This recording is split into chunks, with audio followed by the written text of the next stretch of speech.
and welcome to A&M News on a very, very eventful day.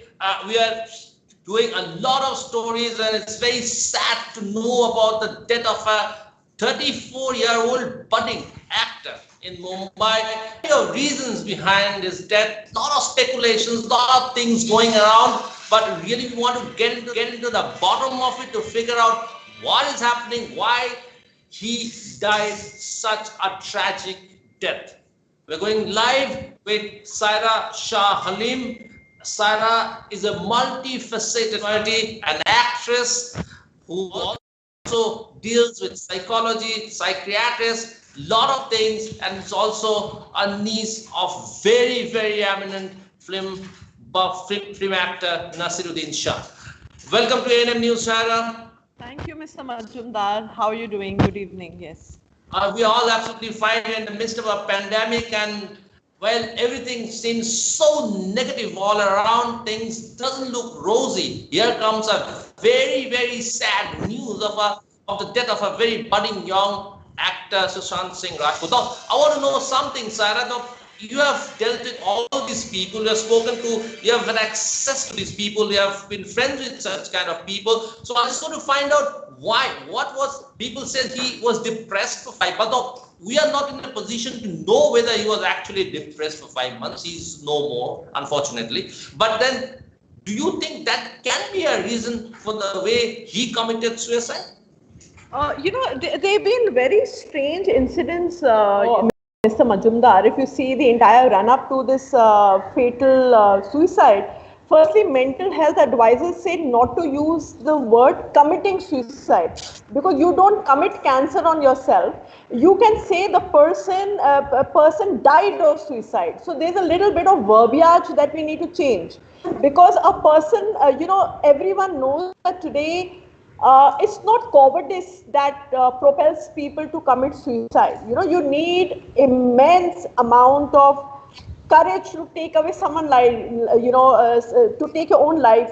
For example, try pricking your thumb with a needle. It pains us, right? Or today, even if we go for an injection, or today, even if we go for a minute surgery, we try and tell the surgeon to minimize the pain. So we can't even fathom the demons, the dark side of things. Today a person might be smiling, today a person might be laughing, but we haven't actually taken a peek into the person's mind, how dark it can be. At the same time, while we address issues of mental health, while we address, suicide, how tragic it can be for the families and all the people. Like, look at Sushant's Rajput. He was an icon. I mean, all of us loved him. We have followed him. We watch all his films, and we actually, gave him as an example for any young budding actor who wanted to make it big in Bollywood. That look, you don't need any godfather. You don't need any sugar daddy, you don't need anybody. Today, by the dint of your hard work, you can make it into Bollywood. But at the same time, look at what he was grappling with. And perhaps we could not see all of this, because there are reports coming in that he was battling with depression for the past 6 months. And police is also, the cops are going to investigate this whole case, because just 4 days ago, his manager actually died of suicide. So it is unreal. Saira, here I want to point out one thing. Saira, I wanted to point out one thing. When we are going through his profile, his posts in Twitter, we are following his SSR posts in Twitter for the last, since October. And we found him to be an absolute, a very different kind of an individual than it's being made out to be right now. We found him as a very lively person and very intelligent person, a very knowledgeable and educated person who really loved all the best things in life. And he was like, he went to his alma mater, he went all the way to science museum. And he understood it. He had a very, very lively life. I mean, he really lived it up. And he enjoyed every moment of his life. He was a very emotional guy. So that's what the Twitter posts of Sushant's Rajput indicated. So for a guy like him to suffer from depression for 5 months, So I found it very strange, and you are finding it very strange that why for these 5 months, why wasn't he seeing any psychiatrist? If you are suppressed, he must have consulted a psychologist. Do you think that mental health or the psychological aspect is being neglected by people, especially people at the higher echelon society? There are two things here, Mr. Majumdar. There are two theories that are floating. That A, it's not necessary he was suffering from mental health. There can be people who are perfectly crystal clear in their mind whenever they are attempting a suicide. There's no mental health issue. So perhaps I think we are sounding a little patronizing if we call it mental health, because if you look at the outside, everything looked picture perfect. Here's this man who was not only a celebrated actor, he was someone who was a philanthropist. He had donated, for the Kerala flood, he donated to Nagaland, various charitable causes, 1 crore donations if you read about it. So he was a man with a magnanimous heart who was actually trying to make a difference in society. He was about to get married reportedly to the woman he was in love with. His previous relationship did not work. So all of that. But how many people go on with life with broken relationships? Everybody moves on. So the point is that today we cannot actually sit and dissect his life and stand on any judgment, because what has been done cannot be undone. Sadly, it cannot be undone. We are feeling very forlorn. We are feeling really despondent and sad. I personally took this death really personally, because you might not be knowing the person. However, you follow the person's lives, you follow these films, and in a way, there is a connect. You connect with the person. So I was trying to think about this whole thing yesterday. What propelled him to take this drastic step? So perhaps this industry, also it shows the starry side of stardom. It doesn't talk about the dark side, what it is, what it takes to actually come there, and maintain that position, and what happens when people start losing that position. Today, there's so much of emphasis. We keep telling our children, succeed, succeed, succeed. But there's no emphasis on being content, because now after the pandemic, people are actually going through a paradigm shift where they are thinking differently. And they're thinking that, look, life is not all about the rat race. Life is not all about losing. Sometimes just getting up from your bed, just getting up, just going about your life, just surviving, just sustaining yourself, your house, your loved ones, just being a kinder person makes a difference. Today, you don't have to have a fancy car. You don't have to have a big bungalow. You don't have to have a big fat bank balance. The idea is sustainability. The idea is simplicity. And the idea is moving the frills, the starlights from your life, and be content with the simple pleasures. I think that is what everybody's talking about. So, Saira, another thing, do you think that the peoples in the upper echelons of the society, especially the film artists, people who are in a rat race to succeed, do you think depression sets in too easily for them when they do not succeed or something? They suddenly feel isolated, they get depressed. And what do you think? I mean, such people, not only the film industry people, people who get depressed. What do you think? What is your prescription for those kind of people? See, you know what, Mr. Majumdar, we saw the case Dia Khan a couple of years ago, right? And Divya Bharti, I think we all were in school, and it shook us up, that death, just somebody who's 18 or 19, and she's on a roller coaster ride, she's about to become the numero uno, and suddenly everything is gone. So there have been cases. Then on the other side, we have this famous UK singer, Amy Winehouse, and so many other people, who died young, who were found in the bathtub committing, who died of suicide. So we, and a lot of people cannot handle the success also. Like, look at people like Britney Spears. She of course hasn't done, but these people totally lose it once they taste success. They start doing all kinds of things which is unsettling. Perhaps they need care, perhaps they need a patient hearing, perhaps they need empathy. they need to consult a psychiatrist. Why there is so much of stigma around mental health?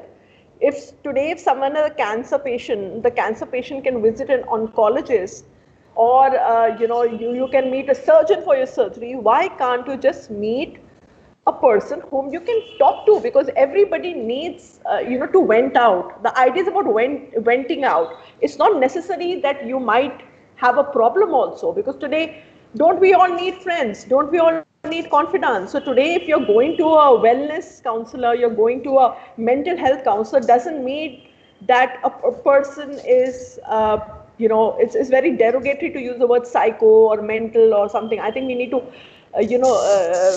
remove ourselves from some definitions. We call it mental health. So today's self-care is very important. And people should do what they are content with. There should be no pressure at all from society's expectations of parents. We look at child suicides. Obviously, just look at the child suicides. Parents are giving so much of pressure to children to perform in their 10th and 12th boards that, two marks less and more, it costs a child's life.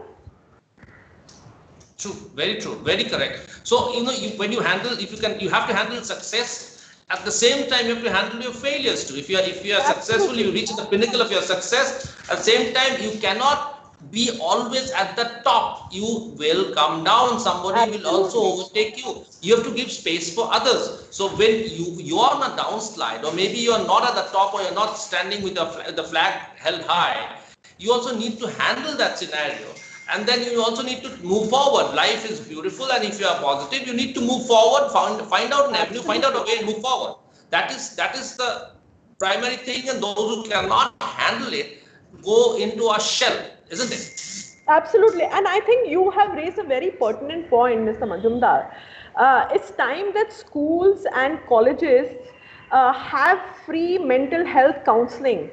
Even if you don't have a mental problem, or even if you don't have mental health issues, it should be made mandatory to talk to a psychologist, to vent out. The idea is about venting out. How many of us actually, use somebody as sounding boards? So today, your mental health counselor can be a sounding board, and that sounding board needs to be a non-judgmental person. Today, we cannot be sitting on a high horse and judging people on their personal life choices or career life choices, and say, oh, this is what you did right, this is what you did bad. So the person will feel really intimidated further, and the person would not go to a mental health counselor. The idea and approach of a mental health counselor should be the person is open, that today you talk to me about everything under the sun, without any judgments, without any tags. Just talk. Just pour your heart out, whatever you're facing. And in case the person is suffering from clinical depression, it is the psychiatrist who actually recommends a prescription or some medicine that could make the person feel better. So yes, you raised a very valid point on that. And Saira, one thing is that there shouldn't be any negativity over consulting a psychiatrist, because a lot of people feel that, oh, you have gone to a psychiatrist or a psychologist, which is a very negative stuff. So, you are mentally unwell, so you are mentally unstable. So that is the stigma that is attached to most people. And so when people go, especially people, the stars of the film industry or the sports industry, iconic people, that is where they sometimes feel a little hesitant, because if they consult a psychologist or a psychiatrist, they'll be labeled as maybe mental problem, mentally unstable. There's some kind of a stigma attached to it when you consult a psychiatrist or psychologist. That shouldn't happen. That shouldn't be the situation. Don't you think so? Absolutely. If you remember a few years ago, a very popular actor, Deepika Padukone, spoke about mental health. So when such influencers, when such personalities say that, look, it happened to me. So there is a direct connect with the lay person that, look, wow, this icon also, had faced this at some point of time, then perhaps there is a way out. There is a way where one can battle this demon and come out successful.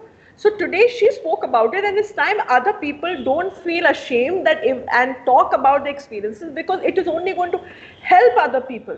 So I would request the viewers or whoever it is, if you have had experiences with mental health, it makes a lot of sense, and this would be perfect time to share your experiences, so that could encourage other people to talk and to normalize the conversation around mental health.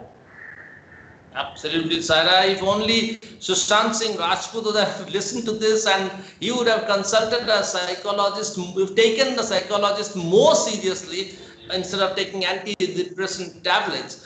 If he'd have really talked to that person and poured his heart out, and then maybe taken the suggestions and had a more closer rapport and bonding with his psychologist, then his life could have been saved. That's what I personally feel. At the moment, after talking to you, after talking to, reliving the scenario, relooking at the scenario which went through for the last 5 months of Sushant Singh Rajput's career. Thanks a lot. Thank you for talking to us, Saira. It was a pleasure. Thank you so much.